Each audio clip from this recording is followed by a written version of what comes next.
conduction blocks. So we have first degree AV block in which there is prolonged PR interval that is greater than 200 millisecond. Treatment is non-required, benign and asymptomatic type, and the PR interval is equal in all the cases.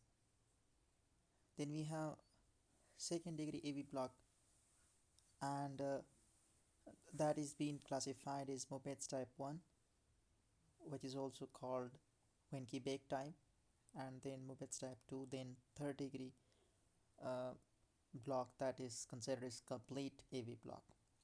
So in second degree AV block we have Mopeds type 1, that is Wenke-Bake, in which there is progressive lengthening of PR interval until a beat is dropped. P wave not followed by QRS complex. This is important. Variable RR interval with a pattern regularly irregular. In the previous case, the RR interval was same, but in this case, the RR interval would be not the same. The treatment is not required again for Mopeds type 1 and is usually asymptomatic. Then we have Mopeds type 2. There is dropped beats that are not preceded by a change in PR interval, right? May progress to third degree AV block, as usually it indicates a structural abnormality such as ischemia or fibrosis, and the treatment is usually a pacemaker. Third degree, that is complete AV block, P waves and QRS complexes rhythmically dissociated. Atria and ventricles beat independently of each other, and the atrial rate is greater than ventricular rate, may be caused by Lyme disease, and the treatment is pacemaker. Then we have bundle branch block, interruption of conduction of normal left or right bundle branches.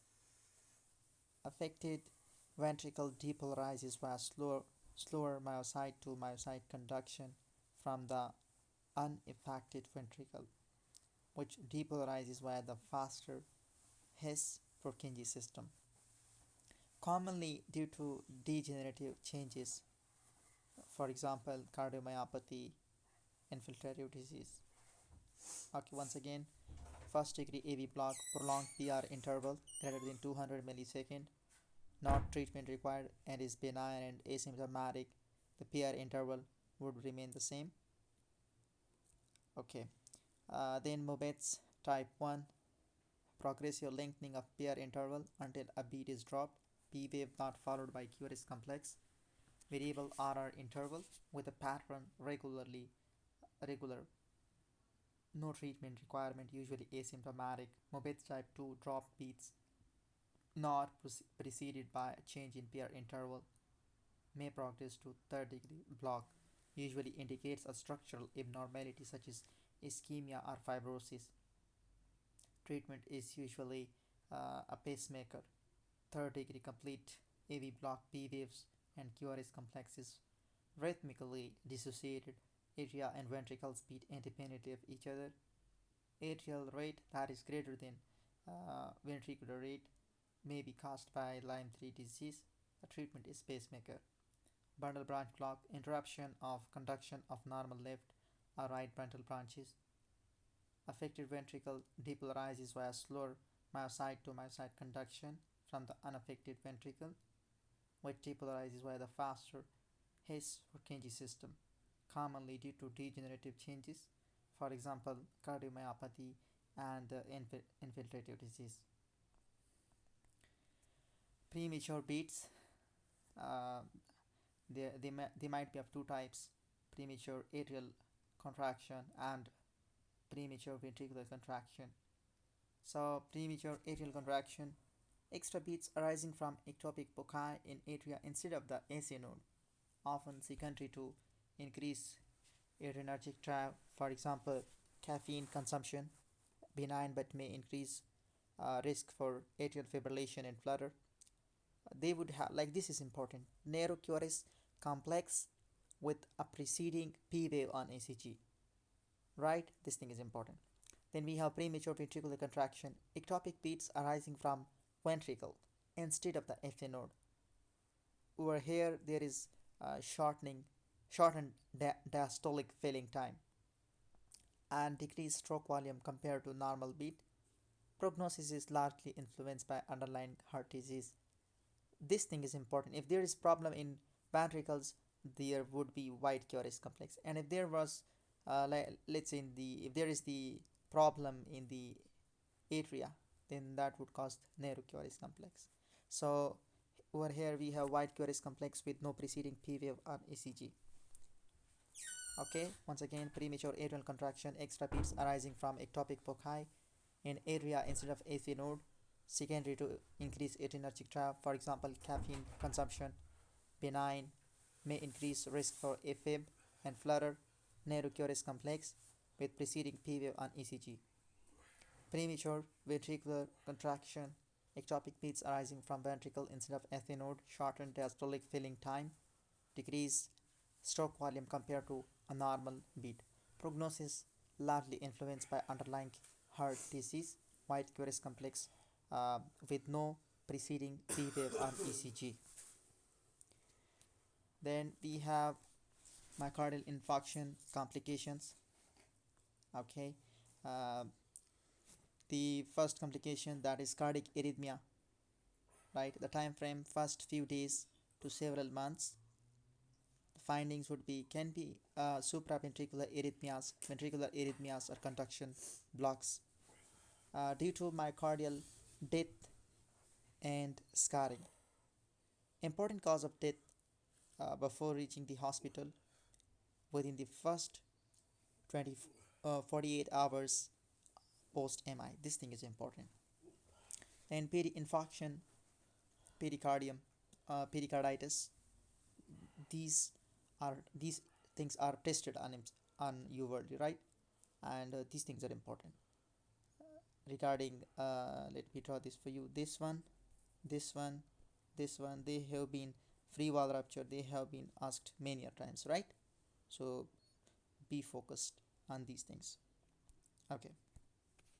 So peri-infarction, pericarditis, 1 to 3 days after MI, will present with pleuritic chest pain, pericardial friction rub, uh, ECG changes, and our small pericardial effusion, but this is usually self-limited. Then we have papillary muscle rupture. This usually occurs from 2 to 7 days, can result in acute mitral regurgitation. This thing is important. They have tested this thing. All right, can result in acute mitral regurgitation, cardiogenic shock, severe pulmonary edema. Very important point to be noted. Now this thing, posterior medial would be much greater than anterolateral papillary muscle rupture. Right? Is, as we know that the posterior medial has a single arterial blood supply from PDA, right? That is posterior descending artery, whereas anterolateral is dual, that is left anterior descending artery and left circumflex. This thing is important. So they have tested this thing, that the patient was presented with the acute mitral regurgitation after MI, right? And the patient went to go to cardiogenic shock. With that, was presenting with the pulmonary edema, right? So the cause would be, most probably, they had mentioned in that case, like 2 to 3 of the MI, right? So that's probably because of papillary muscle rupture. So this thing is important, right? Okay. Then interventricular septal rupture. This usually occurs from 3 to 5 days after MI. Symptoms can range from uh, mild to severe with cardiogenic shock and pulmonary edema. Uh, there is macrophage mediated degeneration, right? It can also lead to VSD, right? This thing is important. And increase oxygen saturation, right? And increase pressure in right ventricle. Okay, this thing has been also not this one. I should say this one. This one has been tested. Okay, uh, ventricular pseudoaneurysm from 3 to 14 days. May be asymptomatic. Symptoms may include chest pain, murmur, arrhythmia, syncope, heart failure, embolus from mural thrombosis, finally rupture, and can lead to cardiac tamponade. Free wall rupture contained by adherent pericardium or scar tissue doesn't contain endocardium or myocardium. This thing is important. Doesn't contain endocardium or myocardium. More likely to rupture than true aneurysm, right? Then we have ventricular free wall rupture, right? Let me remove this thing. Okay. So ventricular free wall rupture, 5 to 14 days. Okay, they have asked this thing. Free wall rupture, cardiac tamponade, right? X. Okay, acute form usually leads to sudden death, right? Uh, there would be left ventricular hypertrophy and previous MI protect against free wall rupture. So these two things can protect against free wall rupture: left ventricular hypertrophy and previous MI, right? Then if we go downward, okay, true ventricular aneurysm. This could be occurred in between 2 weeks to several months, right? The first one was till 2 weeks, right? That was pseudo aneurysm, but this is true aneurysm, right? Similar to pseudo aneurysm, outward bulge with contraction, that is dyskinesia, associated with fibrosis, right? Then post cardiac injury syndrome, that would occur weeks to several months. Fibrinous pericarditis due to autoimmune reaction, also called Dressler syndrome. Cardiac antigens released after injury, deposition of aminocomplexes in pericardium, and would lead to inflammation. Okay, so this over here, this is representing an injury to the left ventricle, right? This is showing injury to the mitral valves, right? Okay. Okay, over here you can see this one is ventricular aneurysm, right? And this one is pseudo aneurysm, right? Okay, good. Then if we go downward, acute coronary syndrome treatments, uh, unstable angina and non-ST elevated MI. So what we can do, uh, anticoagulation with heparin, for example. Then we can do antiplatelet therapy with aspirin and with ADP receptor inhibitors like clopidogrel, prasugrel, ticagrelor, and beta blockers, right? That would decrease heart rate and contractility. ACE inhibitors, right? And statins. Symptom control with nitroglycerin plus minus morphine, right? And for STEMI, in addition to above, uh, reperfusion therapy most important, uh, that could be done through percutaneous coronary intervention, which are preferred over fibrinolysis, right? If right ventricle affected, For example, RCA occlusion, support venous return, or preload to maintain cardiac output. For example, IV fluids, avoiding nitroglycerin, right? Okay.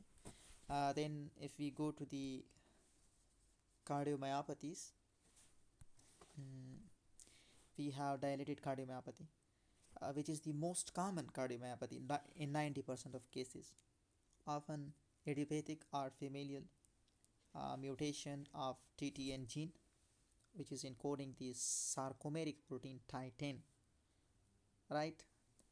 That's why TTN gene. Other etiologies include drugs, alcohol, cocaine, and doxorubicin. They have tested this many times um, in MCQs. Doxorubicin, right? Point to be noted. And infection, for example, Coxsackie, B virus, Chagas disease, ischemia, that is coronary artery disease, systemic condition. They have also tested this thing, hemochromatosis, right? Sarcoidosis, thyrotoxicosis, wet berry disease, peripartum cardiomyopathy. The findings would be heart failure with S3 heart sound, systolic regurgitant murmur, dilated heart on echocardiogram, balloon appearance of heart and chest X-ray. This thing is important, point to be noted. Balloon appearance of heart and chest X-ray, one of the important marking, right? Treatment is sodium restriction, ACE inhibitors, or we can use ARBs, beta blockers. Without sagobetril, we can use diuretics, mineralocorticoid receptor blockers, for example, spironolactone, intracardiac devices, heart transplant. This thing is important that it leads to systolic dysfunction because the heart would be dilated, right? So the heart would be dilated, so it couldn't be easily contracted. So that's why systolic dysfunction. This thing is important. This leads to eccentric hypertrophy, very important because it's volume overloaded, right? This is important because sarcomeres are added in series, right? This thing is also important because the sarcomeres are added in series. That's why it would cause eccentric hypertrophy compared to athlete's heart, where left ventricle and right ventricle enlargement facilitates increased stroke volume and cardiac output. uh, Stress cardiomyopathy, also called Takotsubo cardiomyopathy or broken heart syndrome. Ventricular apical ballooning likely due to increased sympathetic stimulation, that is, for example, stressful situation. Okay, and if we go to hypertrophic cardiomyopathy, 60 to 70% cases are familial, autosomal dominant, most commonly due to mutation in genes encoding sarcomeric proteins such as myosin binding protein C and beta myosin heavy chain, causes syncope during exercise and may lead to sudden death. This has been tested many times in young athletes, right? Hypertrophic cardiomyopathy in young athletes, point to be noted. Due to ventricular arrhythmia, this thing is important. Due to ventricular arrhythmia, the finding over here would be S4 sound. Or above in that case was um, in case of dilated cardiomyopathy, that was S3 sound, but over here is for systolic murmur. May see mitral regurgitation, right? Impaired mitral valve closure. The treatment is cessation of high intensity athletics, right? Use of beta blocker or NDHPs, for example, verapamil. Intracardiac device if high risk. Avoid drugs that decrease preload, for example, diuretics, vasodilators. Now this thing is important. It would cause diastolic dysfunction, right? This thing is important because if you see over here, the lumen is very small, right? And the walls are very thick, right? So they couldn't be dilated in the outward direction. So that's why diastolic dysfunction. Displays ventricular concentric hypertrophy. This thing is important. That was in the case of dilated cardiomyopathy. That was uh, eccentric hypertrophy, but over here concentric hypertrophy. Sarcomeres aided in parallel. In that case, that were in series. This thing is important. Myofibril disarray and fibrosis, classified as hypertrophic obstructive cardiomyopathy. Left ventricular outflow tract is obstructed. Asymmetric septal hypertrophy and systolic anterior motion of mitral valve that would lead to outflow obstruction, dyspnea, and syncope. Other causes of concentric left ventricular hypertrophy are chronic hypertension and Friedreich ataxia. Then we have the third type, that is restrictive or infiltrative cardiomyopathy. Uh, so we have post radiation fibrosis, uh, Loeffler endocarditis, endocardial fibroelastosis, that is thick fibroelastic tissue in endocardium of young children, amyloidosis, sarcoidosis, and hemochromatosis associated with all these things, right? So they have presented this with a mnemonic, please help. So P for post-radiation fibrosis, L for Loeffler endocarditis, E for endocardial fibroelastosis, A for amyloidosis, S for sarcoidosis, and in HALP, H for hemochromatosis. It is also presenting with diastolic dysfunction, right?